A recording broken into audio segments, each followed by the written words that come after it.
नमस्कार, मैं Divya Mittal Venus astro में आप सभी का स्वागत करती हूँ।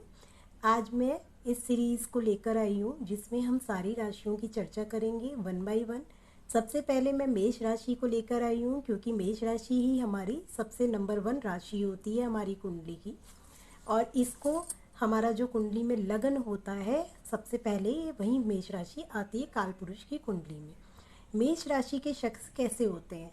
मेष राशि के शख्स बहुत ही नंबर 1 पे तो वो पराक्रमी होते हैं। जो ये लोग एक बार ठान लेते हैं कि हमको ये काम करना है, वो ये काम कर जाते हैं। तो बहुत ही, लेकिन इनका स्वभाव बहुत उग्र होता है, गुस्से वाले होते हैं एक नंबर के, क्योंकि इन्हें अपने गुस्से पे कंट्रोल नहीं होता। जैसे हनुमान जी को अपने गुस्से पे कंट्रोल नहीं था, अगर एक बार गुस्सा आया तो पूरी लंका जला डाली।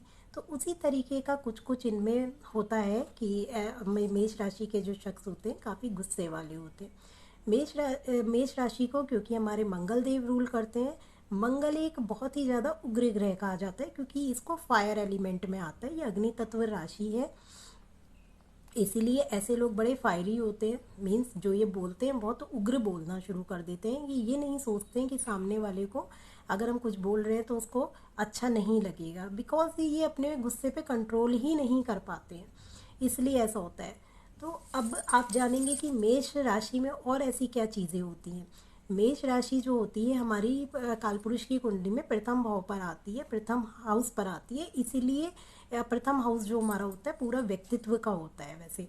लेकिन हम मेष राशि में मस्तिष्क को लेते हैं। अगर आपको मस्तिष्क से रिलेटेड परेशानियां हैं, क्योंकि मस्तिष्क में आ रही है, तो ऐसे लोग बड़े इंटेलिजेंट भी होते हैं। जो मेष राशि के लोग होते हैं वो इंटेलिजेंट भी होते हैं अगर उनका मंगल अच्छा है तब।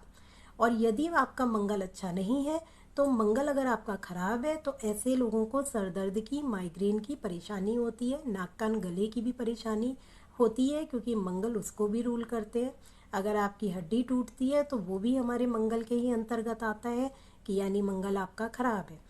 तीसरा चीज़ आप ये देख सकते हैं कि मंगल को छोटे भाई की भी उपाधि दी गई है। अगर कुंडली में मंगल खराब होता है तो ऐसे लोगों का छोटे भाई से संबंध अच्छा नहीं रहता है, या फिर छोटे भाई को कोई ना कोई तकलीफ रहती है, उसकी सेहत खराब रहती है। आप ये मंगल को देखकर, मंगल की पोजीशन देखकर जान सकते हैं। आप इसी तरीके से आप मेष राशि में आप ये भी देखते हैं, क्योंकि ये एक सेनापति की उपाधि इन्हें दी गई है। सेनापति का काम ही यही है कि किसी भी चीज़ को प्रोटेक्ट करने का। तो ये लोग बड़े प्रोटेक्टिव भी होते हैं। इनको हर चीज़ को मतलब ये रहता है कि हमें ये चीज़ बचानी है, तो सबको ये बचाते भी हैं क्योंकि वो इनके नेचर में ही होता है। सेनापति का काम ही बचाना है। अब ये फायर एलिमेंट है तो इसलिए आग जैसा इनका स्वभाव होता है, दैट मीन्स एकदम भड़कना। तो इसी तरीके से हम मेष राशि के शख्स को जान सकते हैं कि इनमें क्या क्या चीज़ें होती हैं। क्या अब आपका मंगल अगर अच्छा नहीं है कुंडली में, तो हनुमान जी की आप पूजा कीजिए। आप जब हनुमान जी की पूजा से आप अपने मंगल ग्रह को अच्छा कर सकते हैं। भाई से संबंध अच्छे रखिए, उससे भी आपका मंगल ग्रह अच्छा होता है। और यदि अगर ज़्यादा ही मंगल से परेशानी हो रही है, मंगल नीच का है, अच्छे भाव में नहीं बैठा है, तो इसको दान, मंगल से रिलेटेड वस्तुओं का हम दान भी कराया जाता है। परंतु दान हमेशा कुंडली देखकर ही करवाना चाहिए, अन्यथा दान का प्रभाव गलत भी हो जाता है। अगर हम किसी ग्रह को से रिलेटेड कोई दान करते हैं तो वो आपको ग्रह को देखकर ही दान कराना चाहिए। आप ये, लेकिन इनके बीज मंत्र भी होते हैं मंगल देव के। ओम अंग अंगारकाय नमः, वो कोई भी व्यक्ति कर सकता है। अगर आपका मंगल अच्छा है नहीं है, तो आप अगर ये बीज मंत्र करेंगे तो आपको मंगल देव का फल अच्छा ही मिलेगा। तो आज हमने मेष लगन के बारे में जाना, धीरे धीरे हम अन्य लगनों के बारे में जानेंगे। नमस्कार।